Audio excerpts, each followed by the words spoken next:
अस्सलाम वालेकुम and welcome to जोर का जोर। आई होप आप लोग खैरियत से होंगे और अच्छे से अपना ख्याल रख रहे होंगे। Another day another show and again a lot to discuss. सबसे पहले तो जो इंतजार था शिद्दत से कि कब सीरीज अनाउंस होगी, क्योंकि सीरीज पता था कि होनी है पाकिस्तान वर्सेस ऑस्ट्रेलिया, मगर डेट्स कब सामने आएंगी बिकॉज स्पेकुलेशन थी ये डेट होगी वो डेट होगी, बट फाइनलाइज्ड डेट जो है वो अब सामने आ चुकी हैं एंड 3 T20s खेले जाएंगे। वर्ल्ड कप से पहले वर्ल्ड कप की तैयारी ऑस्ट्रेलिया जो है अब वो 2022 के बाद से अब तक this is the third tour of Australia जो ऑस्ट्रेलिया जो है पाकिस्तान का टूर करेगी।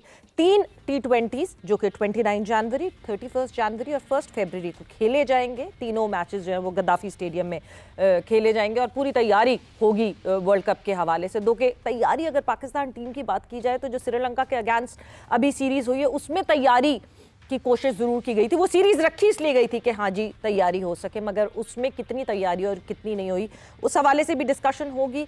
साथ ही साथ जो है PSL पाकिस्तान सुपर लीग के ऊपर बड़ी नज़रें हैं। ऑब्वियसली अभी ऑक्शन हुआ, 2 नई टीम्स आपके सामने आई, सियालकोट और हैदराबाद। उसका सब इंतज़ार कर रहे हैं कि कब उनके साथ वो उनके नाम लगेंगे कि सियालकोट का पूरा नाम क्या होगा, हैदराबाद का पूरा नाम क्या होगा। And now everyone was looking forward for Multan Sultan. क्या होने वाला है मुल्तान सुल्तान में? क्या पाकिस्तान क्रिकेट बोर्ड ही उसको रन करेगी? मगर नहीं, ऐसा कुछ नहीं हुआ। जब बड़ा इंटरेस्ट दिखा लोगों का कि लोग जो है वो तैयार हैं बिड करने के लिए फ्रेंचाइज के ऊपर, तो वाई नॉट मुल्तान सुल्तान। अब क्या पेपरा की रिस्ट्रिक्शंस हैं, क्या वो रिस्ट्रिक्शंस ओवरकम कर सकते हैं? एडवर्टिजमेंट्स देना ज़रूरी होता है, पहले तो वो दे दिया। अब देखना यह है कि मुल्तान सुल्तान भी बिड आउट हो पाएगी कि नहीं। नेक्स्ट वीक मोस्ट प्रॉब्ली जो है वो अनाउंस किया हुआ है। वो खैर सारी इन्फॉर्मेशन हम अभी आपसे हासिल करेंगे। साथ ही साथ जो है इंडिया में होना है वर्ल्ड कप, और ये T20 वर्ल्ड कप जो इंडिया में होना है, बड़े मसले मसाइल हैं। जो पाकिस्तान के ओरिजिनेटेड प्लेयर्स हैं जिनका ओरिजिन पाकिस्तान से है, उनके लिए वीज़े के बड़े मसाइल हैं। US की टीम में 4 प्लेयर्स ऐसे हैं जिनका जो है वीज़ा डिलेड है। दो के Ali Khan the famous cricketer from USA, Ali Khan ने तो एक ट्वीट भी कर दी थी कि उनका वीज़ा जो है वो रिजेक्ट हो गया, जो कि ट्वीट उनको डिलीट करनी पड़ी। एक्चुअल खबर क्या है? वीज़ा डिलेड है, वीज़ा रिजेक्टेड है, but they should have handled it better because obviously world cup हो रहा था तो उनको पता होना चाहिए। ये सारी डिस्कशन हमारी इस प्लेटफॉर्म पे होगी और डिस्कशन के लिए हमारे साथ मौजूद हैं क्रिकेट एनालिस्ट मोहम्मद मोहसिन साहब। अस्सलाम वालेकुम। वालेकुम अस्सलाम, थैंक यू। और साथ ही साथ हमारे साथ मौजूद हैं senior sports correspondent Qadir Khwaja. अस्सलाम वालेकुम Qadir and welcome to the show. वालेकुम अस्सलाम सवेरा। सो कादिर, मैंने तो थोड़ी थोड़ी खबरों को जो है ऊपर से सिर्फ छेड़ा है, बाकी आपने हमें सारी खबरें बतानी है बिकॉज आप ही हमें पोर इन करते रहते हैं साथ साथ। सबसे पहले तो वीज़ा इशू की बात कर लेते हैं जो कि वर्ल्ड कप में इस वक्त पाकिस्तानी ओरिजिनेटेड प्लेयर्स जो हैं वो फेस कर रहे हैं। What's the update? देखिए, मुतअद्दिद ममालिक ऐसे हैं जिनमें UAE है, इटली है, कनाडा है, उसके साथ साथ USA है, और मुख्तलिफ टीमों में पाकिस्तानी जो नयाद खेलते हैं खिलाड़ी, उनके पासपोर्ट या तो पाकिस्तान से हैं या उनका ताल्लुक़ पाकिस्तान से है। और जो इंडियन एम्बेसी है वो रिजेक्शन के बाद उन्होंने ये लगाया कि जी आपका ताल्लुक़ पाकिस्तान से है, तो इस वजह से उनको काफ़ी हद तक वीज़ा डिले भी हो रहे हैं। और कई जो 4 क्रिकेटर्स हैं उनमें उनके वीज़ा, जिसमें एहसान आदिल जो पाकिस्तान की तरफ से खेल चुके हैं, उनका वीज़ा भी रिजेक्ट हो गया, तो वो USA से एलिजिबल हैं खेलने के, और वो USA की टीम के लिए उन्होंने वीज़ा अप्लाई करते हैं पहले, तो अभी तक उनको वीज़ा जारी नहीं हुआ। जिस तरह आपने बात की अली खान की, उन्होंने ट्वीट डिलीट करनी पड़ी, उनको प्रेशर आया होगा ऊपर से ICC की तरफ से भी, तो उनको मजबूरन USA क्रिकेट बोर्ड से भी प्रेशर आया और उस वजह से उन्होंने ट्वीट डिलीट की। होता ये है कि माजी में भी कई ऐसी एग्जाम्पल्स मौजूद हैं, जब इंडिया में टूर्नामेंट होता है तो मुतअद्दिद बार ऐसे हुआ है कि जो पाकिस्तानी जो नयाद हैं क्रिकेटर्स या पाकिस्तान से ताल्लुक़ रखने वाले क्रिकेटर्स हैं जिनका बैकग्राउंड पाकिस्तान से था, करंट वो अभी नेशनलिटी किसी और ममालिक से ले चुके हैं, उनके वीज़े हमेशा रिजेक्ट हुए हैं, ताख़ीर से मिले हैं, मिलते ही नहीं हैं। काफ़ी हद तक ये वाले जो इशू मसले मसाइल हैं ये इंडिया से ख़ास तौर पर फेस करने को मिलते हैं। बिल्कुल। और हालांकि यहाँ पर दूसरी तरफ देखा जाए पाकिस्तान में चैंपियंस ट्रॉफी की, तो मुतअद्दिद जो ऐसे थे जिनमें ब्रॉडकास्टर्स क्रू ऐसा था जिनका ताल्लुक जो था वो भारत से था। मुतअद्दिद लोग ऐसे थे, उनके जर्नलिस्ट ऐसे थे जिनको वीजा जारी किया गया। तो ये 40+ वीजास जो हैं वो ब्रॉडकास्टिंग उस पर जारी किए गए थे। इस खबर को यहीं रोक के मैं मोहसिन साहब आपसे जो है वो पॉइंट ऑफ व्यू जरूर लेना चाहूंगी। देखिए, ऐसा तो नहीं है कि कल परसों डिसाइड हुआ कि वर्ल्ड कप होना है भारत में, ये तो प्री डिसाइडेड था, कितने टाइम से जो है ऑब्वियसली इंडियन गवर्नमेंट को भी पता था। क्या ये प्रायरली सारी चीजें नहीं हो सकती थी कि अच्छा जी दीज आर द प्लेयर्स जो कि पाकिस्तान ओरिजिनेटेड हैं या पाकिस्तानी पासपोर्ट रखते हैं या फिर ओरिजिनेट पाकिस्तान से करते हैं, इन टीम्स में ये प्लेयर्स होंगे। यूएई की तो पूरी टीम जो है वो इंडियन और पाकिस्तानियों से भरी हुई है। क्या ये पहले से नहीं हो सकता था कि अपनी फॉरेन मिनिस्ट्री को बता दिया जाए कि ये नाम है, कि स्मूथली चीजें हो जाएं और कोई मसला ना हो? बिकॉज इस वर्ल्ड कप में अभी तो शुरुआत हुई नहीं है, वर्ल्ड कप के मसले मसाइल बढ़े जा रहे हैं। पहले पाकिस्तान का हाइब्रिड तो सबको ही पता था, now Bangladesh is at the verge of doing I don't know what, ICC delay tactics कर रहा है। तो इसको क्या अच्छी तरह हैंडल नहीं किया जा सकता था? बिल्कुल अच्छी तरह हैंडल किया जा सकता था। इशू ये है कि वो हैंडल अगर करना चाहेंगे तो होगा ना। हर दफ़ा एक वो जो होते हैं कि खेलन को मांगे चांद, हर दफ़ा आप एक ऐसी डिमांड दरमियान में ले आते हैं, कुछ ऐसे मुतालबात दरमियान में ले जाते हैं, ना तो वो लॉजिकल है ना प्रोफेशनल है। बिल्कुल आपने शुरू आप ही ने किया कि जी हम यहाँ नहीं खेलेंगे, फिर पाकिस्तान ने कहा कि अगर आपको इश्यूज़ हैं तो हमें भी इश्यूज़ हैं। आज आपका आप ये देखिए कि पाकिस्तान का किसी और के साथ इशू क्यों नहीं है, बांग्लादेश का किसी और के साथ इशू क्यों नहीं है, हर टीम का इंडिया के साथ इशू क्यों आ रहा है? और आप खुद घर में बैठे हैं, दुनिया इधर उधर भाग रही है कि जी आप कहीं नहीं जाएंगे तो हाइब्रिड मॉडल दूसरे का हो जाएगा, उसके लिए फिर दो टीमें और डिस्टर्ब होंगी जिन्होंने उनके साथ खेलना है। तो ये चीज़ें आईसीसी को एड्रेस करनी चाहिए और बहुत पहले एड्रेस कर लेनी चाहिए थी। बिल्कुल जो नहीं अच्छा अब ये क्या होगा, आज बांग्लादेश है, फिर और इश्यूज नहीं आएंगे। बिल्कुल और जब आप एक प्रेसिडेंट सेट कर देंगे तो ये आहिस्ता आहिस्ता बढ़ेगा। और दूसरी टीम अभी तो ये ना कि जी आपके कुछ जियो पोलिटिकल इशूज़ हैं, कुछ और इशूज़ हैं, कुछ ईगो के इशूज़ हैं, कुछ पोलिटिकल इशूज़ हैं।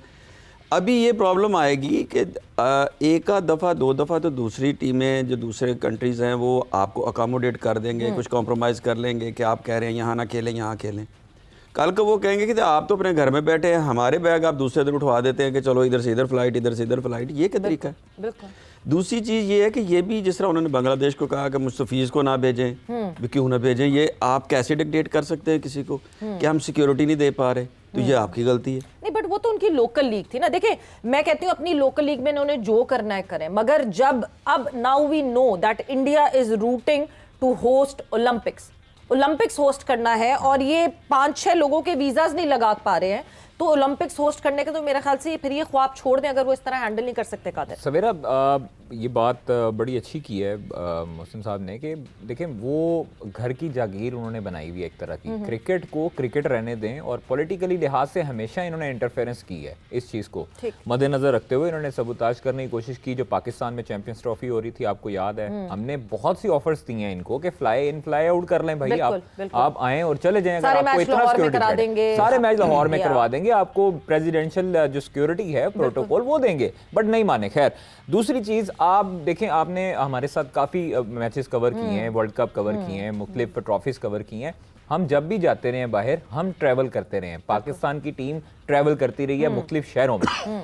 इंडिया की टीम एक शहर से दूसरे शहर नहीं जाती। इवन यूएई में वो दुबई में रहती है और दुबई में उनका होटल भी अलहदा होता है। वो आईसीसी का होटल नहीं लेते, वो कोई भी काम वो आईसीसी वाले बैनर के नीचे नहीं आते। वो अपने आप को सुपीरियर इस वजह से समझते हैं कि वो बहुत $1 मिलियन जो है वो बोर्ड है और $1 बिलियन बोर्ड है, इस वजह से उनकी कंट्रीब्यूशन भी ज़्यादा है। तो ये देखें, आप आईसीसी को चाहिए, आईसीसी को आपके बंदा कह नहीं सकता, बिकॉज आईसीसी जो है वो इस वक्त इंडियन क्रिकेट काउंसिल बना हुआ है और उधर ऑब्वियसली जय शाह राज कर रहे हैं और वो सारी चीजें। खैर मेरा हमेशा सवाल यही होता है, कादिर आपसे पहले भी मेरी ये बात हुई थी कि क्यों जय शाह चाहेंगे कि उनकी प्रेसिडेंसी में उनकी जिस वक्त वो हेड कर रहे हैं आईसीसी को, उस वक्त जो है नाकाम चीजें हों। एक ऑलरेडी हो चुका है अमेरिका वाला वर्ल्ड कप, एंड नाउ अगर ये भी इधर उधर तितर बितर हो जाएगा तो ऑब्वियसली मुश्किलात हो जाएंगी। बट मूविंग ऑन फॉरवर्ड की सियासत स्टेक पे लग जाती है ना उस टाइम पे अमित शाह की। एक बहुत ही अजीब सी सिचुएशन में दोनों हैं, ऑब्वियसली एक तरफ अमित शाह दूसरी तरफ Jay Shah. But moving on further, ये मेरे ख्याल से मसले इवेंचुअली सॉल्व आउट हो जाएंगे। PSL and Multan Sultan, what's the news? देखिए जी, मुल्तान सुल्तान का आज इश्तिहार जारी कर दिया है पाकिस्तान क्रिकेट बोर्ड ने और 30 तारीख तक जो है वो कागजात जमा करवा सकते हैं। उसके बाद टेक्निकल बिड क्लियर होने के बाद ऑक्शन उसकी रखी जाएगी और मोस्ट प्रोबेबली जनवरी के फेब के फर्स्ट वीक तक मैक्सिमम इसकी ऑक्शन हमें दिखाई दे रही है। दूसरी चीज़ है, पाकिस्तान सुपर लीग के हवाले से मुख्तलिफ फ्रेंचाइजीज ये चाहती हैं कि वो ऑक्शन हो इस मरतबा। प्लेयर ऑक्शन, नया सीजन है, नया एरा है और प्लेयर्स ऑक्शन हो। दो टीमों की ऑक्शन के बाद लोगों को ना ऑक्शन का क्रेज बढ़ गया है कि भाई बोली कैसे लगती है, बाबर की बोली कैसे लगेगी, शाहीन की कैसे लगेगी। तो 3 फ्रेंचाइजीज हैं जो हमें सोर्सेज बताते हैं, उनमें इस्लामाबाद यूनाइटेड है, उनमें कोयटा ग्लैडिएटर्स है, कराची किंग्स है। ये 3 फ्रेंचाइजीज चाहती हैं कि प्लेयर्स ऑक्शन हो और इनका मौक़िफ़ ये है जो हमें इनसे इनके ज़राए से बात पता लगी है, वो ये चाहते हैं कि प्लेयर्स जब पिक करता है उसका पिक ऑर्डर पहले होता है, तो जो प्लेयर उनको चाहिए होता है वो कोई और फ्रेंचाइज ले जाती है, जिसका नुकसान बाकी फ्रेंचाइजेस को होना पड़ता है। अब ये जो 8 फ्रेंचाइजेस हो गई हैं, इनमें अब प्लेयर पूल जो है वो आपको पता है कि बहुत ज़्यादा प्लेयर्स को आपको रिटेंशन अपनी पॉलिसी बढ़ानी पड़ेगी, आप कम करनी पड़ेगी और प्लेयर्स आपको फेंकने पड़ेंगे मार्केट में। कोई बात आई है अभी तक? रिटेंशन में अभी तक कोई चीज़ नहीं है। कल जो है जुमेरात को हम अपने व्यूअर्स को बताएं, कल जुमेरात को बहुत अहम दिन है पाकिस्तान सुपर लीग के हवाले से और वर्चुअल इजलास होने जा रहा है। तमाम फ्रेंचाइजीज मालिकान उसमें शिरकत करेंगे, उसमें डिसाइड होगा सब लोगों का, 7 जो लोग बैठेंगे उसमें ये डिसाइड होगा कि भाई ऑक्शन होनी है या ड्राफ्ट होना है। और उसके बाद प्लेयर्स की रिटेंशन पॉलिसी आएगी, प्लेयर्स का जो डायरेक्ट साइनिंग है उसके मुतालिक बातचीत होगी, प्लस वेन्यूज और शेड्यूल इस हवाले से भी बात होगी। ड्राफ्ट या ऑक्शन यानी ऑल एंड ऑल PSL 11 के लिए बहुत इंपॉर्टेंट है। जुमेरात का दिन है वो बहुत अहम है। Your take on that, auction होना चाहिए प्लेयर्स का या ड्राफ्ट होना चाहिए? एंड सियालकोट एंड हैदराबाद, मतलब द नंबर्स जिस अमाउंट्स पे वो गई हैं teams, no one was expecting that. Actually अभी तो होना तो यही चाहिए कि आप उसको बोली लगाई जाए, ऑक्शन हो जाए, एक माहौल बन जाएगा, थोड़ी एक हाइप हो जाएगी। अभी हमें हाइप चाहिए, लेकिन आगे रिटेंशन पे भी हमें पैसों की इनकमिंग की तो बात हो रही है। ये जो ROI होगा वो कैसे फिर जनरेट होगा? अभी भी फ्रेंचाइज कहती है हम तो नुकसान में हैं, हमें तो ये फायदा नहीं हो रहा, और जब ऑक्शन लगेगा तो देयर इज लाइक अनलिमिटेड, फिर तो आप देखें ये जो ROI वाला ना, मैं भी थोड़ा बहुत फाइनेंस को समझता हूँ, मैं नहीं समझता कोई कारोबारी किसी भी लिहाज से नेगेटिव अपने बैलेंस शीट को लेके चलता है। या जब ROI जब शुरू में आई तो उनके 3-4 साल में 5 साल में उनका जो ब्रेक इवन पे आ गए। तीसरे साल के बाद से ब्रेक इवन तो हो, ब्रेक इवन है, तो ब्रेक इवन के बाद क्या होता है? नफा ही होता है ना। तो कौन, मतलब आपने अभी जो 10-11 करोड़ की 11 करोड़ की थी शायद, वो आज वो 2 अरब की हो गई ना, मतलब 200 अरब की होगी ना, 200 करोड़ की हो गई ना वो कोयटा। 11 करोड़ की पहली मेरा ख्याल उसकी थी जी, नहीं वो अब 46-47 करोड़ की इस वक्त है ना, जिस वक्त 10 साल पहले थी वो क्या थी? वो तकरीबन 13 करोड़ 13 करोड़। तो एसेट बढ़ रहा है ना, आपकी गुडविल बढ़ रही है। आज अगर आपने कोई फ्रेंचाइज खरीदनी है तो वो आज की वैल्यू पे खरीदेंगे ना। तो आज तो अगर वो 185 की है तो दूसरी भी 185 की है ना। बिल्कुल। तो इसलिए आपका जो एसेट बढ़ता है, इसीलिए तो टेम्प्टेड है पाकिस्तान क्रिकेट बोर्ड मुल्तान सुल्तान अब देखे ना। अब वो जो उनकी बात बार बार हो रही है, तरीन साहब खुद भी इस चीज को जी वो ये कह रहे थे जी मेरी 105 महंगी है, तो 185 वाला को बेवकूफ सर अगर मैं बात काट रहा हूँ, देखें 105 उसकी वैल्यूएशन के रिपोर्ट के मुताबिक 105 करोड़ आई। अब आपका क्या ख्याल है कि जब 185 करोड़ और 175 करोड़ पे टीम गई है, तो पाकिस्तान क्रिकेट बोर्ड क्या 105 करोड़ से बोली का आगाज करेगा? शुरू ही नहीं होगी मेरे ख्याल से बेस प्राइस उसकी 150 करोड़ होगी। हमने बात की थी कि हमने तो मजाक में बात की थी कि 170 करोड़ से भी शुरू कर सकते हैं। हैदराबाद अगर हो गई है तो सियालकोट को, तो दूसरी वो उन्होंने 170 करोड़ से शुरू कर दी। तो इट मींस कि ये वाली टीम भी वो एक्सपेक्ट कर रहे हैं कि वो 250 करोड़ तक लेकर जाएं और उसकी ये वैल्यूएशन के मुताबिक अली तरीन नुकसान में जाएंगे अगर दोबारा बेड में आते हैं तो। बिल्कुल। अगर वो 105 पे छोड़ के गए हैं और वो ये समझते थे कि वो नुकसान है, तो अब उनको मजीद नुकसान बर्दाश्त करना मिसकैलकुलेशन हो गई थोड़ी सी। वो ये थे कि जी मैं बिडर्स नहीं आएंगे, इसी को एक तो बिडर नहीं आएंगे कि मैं पहले 100 मेरी 100 करोड़ की है, तो मैं जब दोबारा जाऊंगा तो वो नीचे वैल्यूएशन होगी तो मैं नीचे खरीद लूंगा। अब वो 1 की 2 हो गई है, मतलब 100 करोड़ ही उसमें ऐड हो गया। एक्चुअली पाकिस्तान क्रिकेट बोर्ड के लिए और PSL के लिए विन विन सिचुएशन हो गई है। दुनिया परेशान है कि कहां से आ गए इतने सारे पैसे पाकिस्तान सुपर लीग में, कहां से इतनी बिडिंग हो गई। बट थैंक्स अ लॉट, आप लोग का बहुत बहुत शुक्रिया। वक्त जोर का जोड़ का खत्म हो गया। Savera Pasha signing off, take care, bye bye, अल्लाह हाफिज।